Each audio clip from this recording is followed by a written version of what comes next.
Coba deh, pernah nggak sih Anda lagi di pesawat kena turbulensi dikit, terus ngelihat keluar jendela sambil mikir gimana caranya benda seberat ratusan ton ini bisa tetap terbang lurus dan nggak jungkir balik di udara? Itu bukan sulap atau keberuntungan loh. Itu semua adalah hasil dari tarian yang presisi banget antara desain yang super cerdas dan hukum fisika yang ya nggak bisa ditawar-tawar. Pertanyaannya mungkin kedengaran simpel kan? Tapi jawabannya itu adalah kunci buat ngerti hampir semua keputusan dalam dunia desain pesawat. Jawabannya cuma satu kata, stabilitas. Nah, memecahkan teka-teki stabilitas inilah yang jadi pembeda antara mesin terbang yang sukses dengan, kegagalan yang spektakuler. Oke, langsung aja kita bedah satu-satu. Kita bakal bahas 5 ide kunci, mulai dari konsep paling dasar sampai beberapa solusi rekayasa paling jenius yang pernah ada, supaya kita benar-benar paham gimana cara pesawat menaklukkan langit. Oke, kita mulai dari fondasinya dulu. Ada satu konsep kunci nih yang harus kita pegang erat-erat sebelum lanjut, karena konsep inilah yang jadi penopang semua desain pesawat terbang. Gampangnya gini, anggap aja ini semacam instingnya pesawat buat terbang lurus. Jadi kalau ada angin kencang yang iseng dorong hidungnya ke atas, pesawat yang stabil secara statis itu, tanpa diapa-apain sama pilotnya, bakal otomatis berjuang buat balik lagi ke posisi semula. Analogi sapu ini pas banget deh. Pesawat yang stabil itu ya kayak sapu yang digantung. Dia selalu pengen balik ke posisi alaminya. Sebaliknya, pesawat yang nggak stabil itu kayak kita coba nyeimbangin sapu di ujung jari. Kesenggol dikit aja, langsung berantakan. Nah, itu dia perbedaan fundamentalnya. Nah, sekarang kita udah ngerti konsep dasarnya. Yuk, kita lihat gimana para insinyur menerapkan ini di dunia nyata. Inilah solusi klasik yang bakal Anda temui di hampir semua pesawat.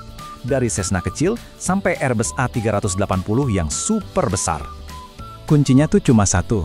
Ada di satu titik tak kasat mata ini, pusat gravitasi, atau yang biasa disebut CG. Posisinya itu segalanya. Kalau CG-nya geser terlalu jauh ke belakang, pesawatnya bakal jadi gak stabil. Ini persis kayak kita coba lempar anak panah, tapi bagian bulunya yang di depan. Hampir mustahil kan? Jadi ini tuh kayak tarian yang terjadi terus-menerus. Sayapnya ngasih gaya angkat, tapi karena CG-nya ada di depan, pesawat jadi cenderung mau nunduk.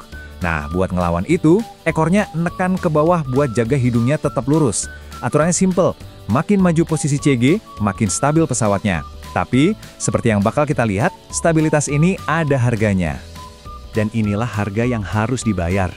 Supaya bisa stabil dan aman, desain konvensional ini sengaja menciptakan inefisiensi. Ekor yang neken ke bawah itu kan artinya dia aktif ngelawan kerjaan sayap utama. Dan ini menciptakan hambatan ekstra. Ini kayak nyetir mobil tapi rem tangannya masih nyangkut dikit. Jelas, para insinyur benci banget sama yang namanya inefisiensi. Nah, kebencian terhadap inefisiensi inilah yang membawa kita ke sebuah pendekatan radikal. Insinyur-insinyur brilian ngelihat hambatan trim ini dan mikir, wah ini boros banget, pasti ada cara lain yang lebih pintar. Pertanyaan mereka simpel, gimana kalau alih-alih saling berantem, semua permukaan di pesawat justru kerjasama buat ngasih gaya angkat? Bedanya tuh bener-bener fundamental. Coba lihat deh, di desain Canard, sayap kecil yang di depan, namanya foreplane, itu ikut ngasih gaya angkat. Tiba-tiba, gak ada lagi bagian pesawat yang saling bertarung. Semuanya kerja bareng, dorong ke atas. Keuntungannya jelas menggiurkan, tentu efisiensinya jadi lebih baik. Tapi yang paling jenius tuh fitur keselamatannya. Sayap depannya itu sengaja dirancang buat kehilangan gaya angkat atau stall sebelum sayap utamanya. Artinya apa? Kalau ada masalah, hidung pesawat bakal otomatis turun, bantu pilot buat ngendaliin pesawat lagi. Ini sistem pemulihan alami yang cerdas banget.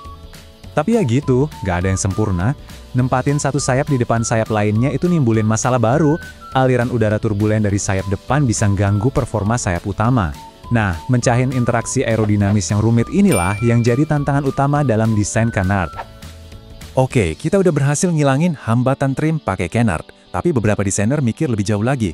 Kenapa berhenti di situ? Langkah logis berikutnya yang paling ekstrim adalah, gimana kalau kita singkirkan aja ekornya sama sekali? Pertanyaan ini membawa kita ke dunia sayap terbang yang kelihatannya futuristik banget. Dan ternyata jawabannya adalah bisa! Caranya bukan sulap, tapi gabungan 3 trik rekayasa yang cerdas banget. Pertama, sayapnya ditekuk ke belakang. Kedua, ujung sayapnya dipelintir sedikit ke bawah. Dan ketiga, pakai bentuk airfoil khusus yang namanya reflex camber, di mana bagian belakangnya agak melengkung ke atas. Kombinasi ketiganya ini bikin seluruh sayap bisa menstabilkan dirinya sendiri. Dan disinilah ceritanya jadi relevan banget sama zaman sekarang. Manfaat yang nggak disangka-sangka dari desain super mulus tanpa sudut tajam ini, ternyata pesawatnya jadi hantu buat radar. Bentuk inilah yang jadi dasar buat pesawat-pesawat siluman paling canggih, kayak B-2 Spirit. Tapi, ada satu masalah besar yang muncul di kecepatan supersonik, khususnya buat pesawat ikonik kayak Concorde. Pas banget pesawatnya nembus kecepatan suara, pusat gaya angkatnya itu tiba-tiba geser jauh ke belakang. Ini bikin pesawatnya mau nunduk kencang banget. Kalau dilawan pakai cara biasa, itu sama aja kayak narik jangkar di udara. Hambatannya bakal luar biasa besar. Dan disinilah kita melihat solusi yang benar-benar jenius. Bukan yang ngelawan hukum fisika, insinyur Concorde malah ngajak nari hukum fisika itu. Pas pesawat yang melesat ngelewatin kecepatan suara, sistem komputer canggih bakal secara aktif memompa bertonton bahan bakar dari tangki depan ke tangki belakang. Ini secara fisik menggeser pusat gravitasi pesawatnya biar sejajar lagi sama pusat gaya angkat yang baru. Solusi yang super rumit tapi luar biasa elegan dan efisien. Jadi setelah kita lihat desain konvensional, canard, dan sayap terbang, apa kesimpulannya? Jawabannya sebenarnya simpel dan berlaku buat semua bidang rekayasa. Gak ada yang namanya makan siang gratis. Semuanya itu soal kompromi. Gak ada satupun desain yang paling hebat. Semuanya tergantung misinya apa. Jet tempur misalnya, dengan senang hati ngorbanin stabilitas alami demi kelincahan super. Pesawat penumpang pasti bakal milih stabilitas yang aman dan efisiensi bahan bakar. Kalau pesawat siluman, buat mereka, bentuk yang susah dideteksi radar itu adalah raja, mengalahkan pertimbangan lainnya. Ini mungkin cara terbaik buat nangkep idenya. Stabilitas itu bukan fitur yang bisa kita tambahin gitu aja. Stabilitas itu adalah hasil dari negosiasi yang rumit antara kekuatan-kekuatan yang saling bersaing.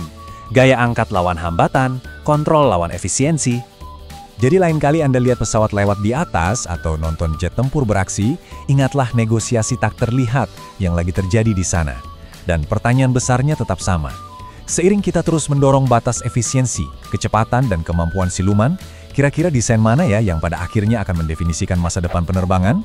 Jawabannya bakal nentuin seperti apa langit kita di generasi mendatang.